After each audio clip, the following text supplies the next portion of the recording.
The latest. Thank you for your love and support. I appreciate you all. We, however, wish to emphasize that our society must continue to respect our law, in fact, to advocate for social cohesion.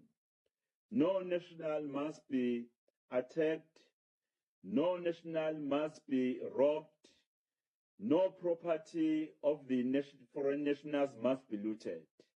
We have foreign nationals who are here in our province legally, so we're on record saying that we have so many South Africans, including the people from this province who are all over the world, who are foreign in those countries.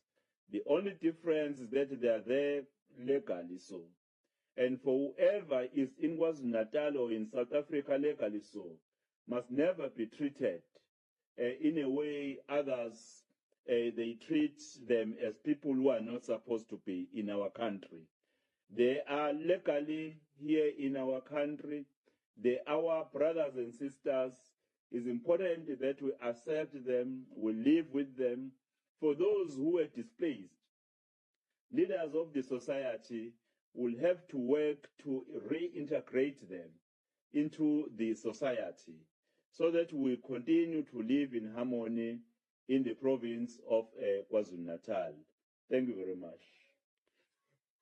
Thank you so much, Honorable Premier, for that comprehensive and well-articulated remarks. Now it's over to the members of the 14 states if there are questions or point of clarity. Okay, open the shop.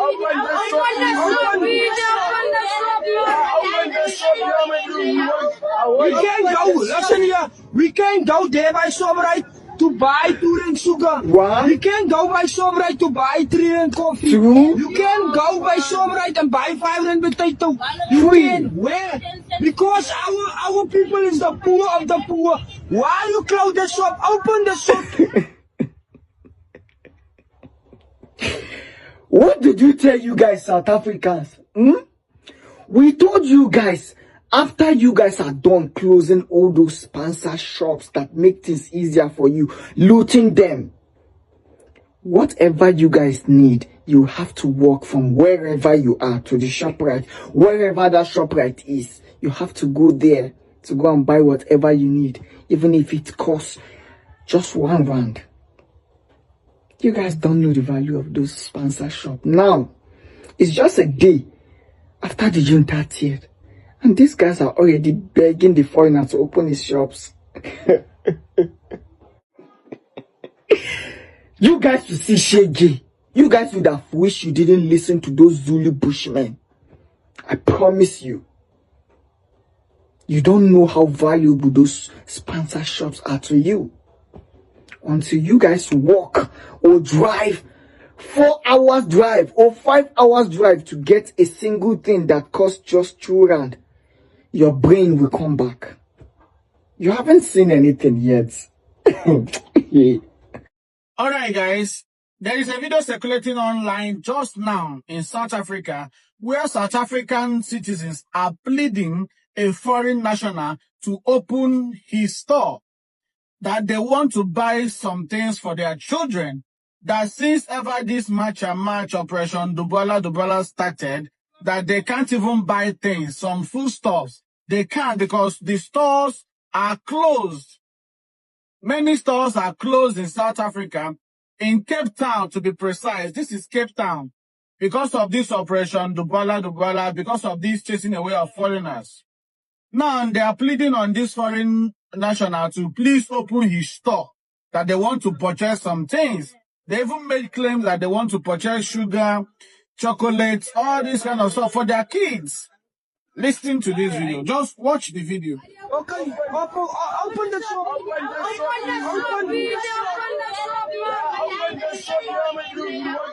We can't go. Listen here. We can't go there by Shoprite to buy 2 rand sugar. We can't go by Shoprite to buy 3 rand coffee.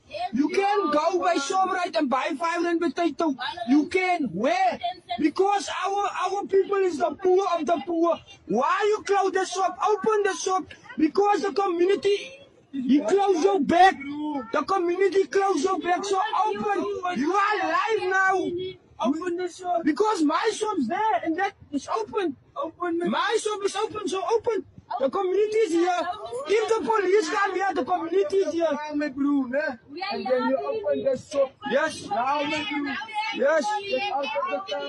Yes. Yes. So guys, as you can see, yesterday was just concluded. They concluded their June 30th March and March, which is the deadline they gave foreigners to go.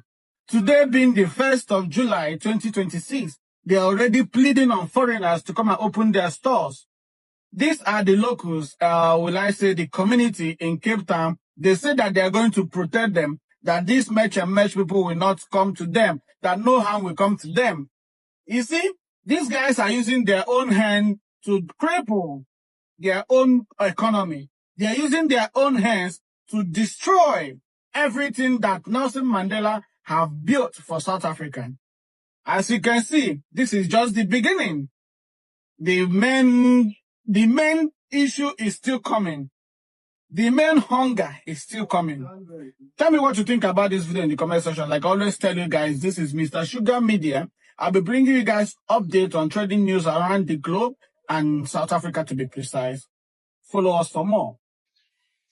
Rustenburg rejected to do protest. Some of the business people that have taken, that decision as a precautionary measure, taking into consideration what was anticipated today, that there are going to be protests across the country against undocumented immigration. But I'll bring on one of the residents here in Rustenburg who's going to speak to us about what is happening here. We see some of the businesses are closed, but generally there are no protests in Rustenburg as we have seen in some other parts of the country, or in Gauteng as well as KZN, and even some areas in the province like Mahikeng as well as Ziras, where there are some sporadic protests against undocumented immigration. Firstly, just talk to us about that there are no protests in Rustenburg. Just your take on that. Yeah, no, we just thank firstly, I just want to thank the residents of Rustenburg for collecting ourselves. There is nothing which is looted, neither broken here. But however, there are bigger concerns we should be concerned about, more especially when you look here, shops are almost closed. So it's literally a shutdown. So my main concern, I want to appeal to the ruling party, the government of the ANC, when it says there is no shutdown, where yet the entire economy goes stand still. Who is in control? Is it the ANC, which was elected by people, or a civil movement which arise and address their problems and concerns? So another thing I would like to urge residents and everyone in South Africa, I think it's high time we need to look where we put our vote. We need leadership that is in control. Because for years we've been voting these political parties, especially the ANC, into power. But unfortunately, it cannot resolve the issues.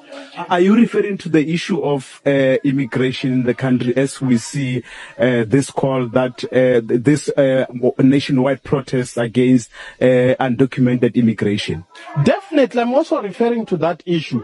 That issue of illegal immigration, it simply says that ANC is not doing enough, the government is not doing enough, borders are porous, and a lot of things are happening. And also, when you look in this economy, look now, it's almost empty. In actual sense, it's foreigners that are in control, they hold the power of this economy. Citizens that are still loitering around, no one owns shops here. You understand? No one owns shops here. So where is these funds going to fund shops, to fund citizens, to open businesses and projects? There's nothing. It's just a figure of speech from the ANC. I think it's high time ANC should give us the statistics. How many shops are they funding? How many businesses are they funding? How many projects are they funding? Because now this economy, when it goes to stand still like this, when foreign nationals close, they are not there, it simply means we cannot eat, we die. So, but what do you think, in a nutshell, what is the solution to the concern that you are raising now with regard to foreign nationals who are owning businesses in South Africa like today? Surely maybe they fear that maybe their shops were going to be looted, hence they took a decision to close for today. What is your suggestion to the government of the day? No, thank you for that question. You know what I propose? I propose a plan that incorporates citizens, more especially South African citizens. Let us start with community projects. We don't have community projects where we stay, and that's where many people are hungry. That's where many people protest in communities. There is no projects. In terms of funding, there is NEF, there is IDC, there is CIFA, all those kind of funding institutions. We need statistics. What are they funding? Who do they fund? How are they funding? In terms of trading capacities, there is nothing in Rustenburg, more especially in Rustenburg. Even in South Africa, I have been in Joburg. You go to Mahikeng, you go to Klerksdorp, and there is nothing. So we cannot fight unemployment without empowering South African citizens. That will never happen. When a country has few wise people, that country suffer the most. I like the part that he said, the country is almost only foreigners that are doing business.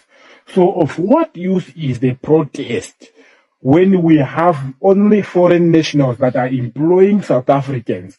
South Africans are not doing business. They are not in anything that has to do with business or anything that has to do with the bosses issue. So who will employ who?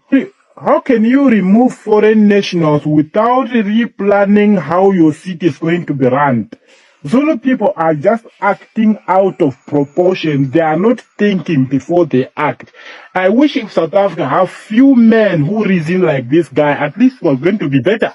The only thing he got wrong was to think that the government is not empowering South Africans. That is why South Africans are not doing business. It has been your choice, South Africans, of not doing business. It has been your choice of not getting yourself involved in business. It will not take someone to empower you in business for you to like doing business. You must start from somewhere. If the zeal of doing business is in you, you will do business whether there's someone who is assisting you or not. Continue fooling yourself, marching in the street, thinking that you will change things by marching in the street against illegal immigrants. You will march until you get tired. The only thing that you should be worried about is that what is making South Africa great is only white people. Minus white people, you are down. That is why you are giving false prophet opportunity to prophesy against your country, saying that Zimbabwe will be better in the future. They are saying it is going to be better because the power of Zimbabwe is in the hands of black people. Even business, even everything that is happening in Zimbabwe that has to do with employment is run by only black people. Except maybe if you think about Chinese are few in Zimbabwe who are taking over the business. I want you to know that is why these false prophets are taking advantage of talking rubbish against South Africa. It's not about prophecy, it's about reality. This is what it is. Oh, my brothers and sisters in South Africa. Now South Africans are calling foreigners back into South Africa. Because when you look at what is happening in South Africa, it's just that those on the streets don't know what is actually happening to their economy. Now they are saying that foreigners must come, and when they come, nobody will attack them. Their shops will be free. They'll be safe. But why did you even wait for the foreigners to be attacked? Why did you even wait for the foreigners to leave? Why should you even wait for things to get to this point before you will now be asking foreigners to come? Have you spoken well with Jacinta and her group to understand that foreigners contribute to the economy and they can never survive without foreigners?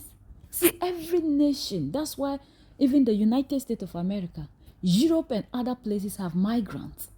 Even with the illegal migrants, they benefit because they have cheap labor. We know very well that South Africa, your problem is not foreigners. And these are not my ways. Your ex-president, Thabo Mbeki, made it clear to you that illegal foreigners or foreigners are not your problem. They are not the reason to which you are unemployed. How can you say you are unemployed because a foreigner has a shop in South Africa? And the shop is not the government who gave the foreigner the money. The foreigner sweat and made the money. Open a shop. And you will sit down and target that foreigner. That foreigner is the reason to which you do not have a job. Oh, my brothers and sisters in South Africa, are you for real? So now you are begging people to come back into South Africa. And people wouldn't want to come back because they are scared of their lives. You don't cause the damage and then you now try to fix it by calling the same people to come and fix it for you. This is why the white man says you cannot have your cake and eat it. You cannot eat your cake and have it. Or you can't eat your cake and have it. You can't have your cake and eat it. Whichever way. So my brothers and sisters in South Africa, my brothers and sisters, see, taxi drivers are crying. Landlords are crying.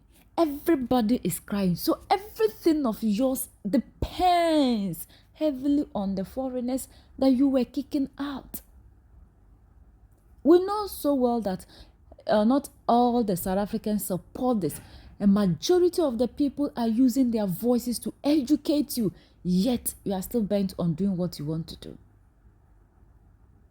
Life is not the way you see it. Things are much bigger than the way we see them. It doesn't mean that taking all foreigners away will solve the problem in South Africa. It will not automatically give you the job. It will not automatically make you rich like your leader who is sitting on TV talking about 1 million rand. You will never get it in your dream. The economy doesn't work that way. If it is so, you would have heard that the United States of America, Russia, China, they are giving this amount of money to their people every year. Have you heard that before? So why do you think that your small economy that is not even the biggest in the world can do that for you, South Africans? Apart from Libya, Muammar Gaddafi that was so rich, developed his country to the point that he could give anything to his citizens. Have you ever heard that in anywhere in the world? So why do you think that when the foreigners leave, you start getting that money? And it's because of the foreigners you are not getting that. When the foreigners are paying tax, and you have Jacinta saying that you are paying tax, they don't pay tax. So the sponsor shops, do you know they pay tax on us? Do you think they'll have these shops and they wouldn't be paying taxes? My brothers and sisters in South Africa, let's live in peace. Let's live in harmony. The way we understand things are not done that way. Pay attention to your brothers and sisters who are enlightened about the economy and about life. When they speak to you, listen. Now you want people to come back. Who will come back again into South Africa? With the way you have kept their lives at risk. Look at what happened to that Ghanaian man. Look at the number of people who are injured. And you think people will still come and run the spaza shops you have looted? Somebody's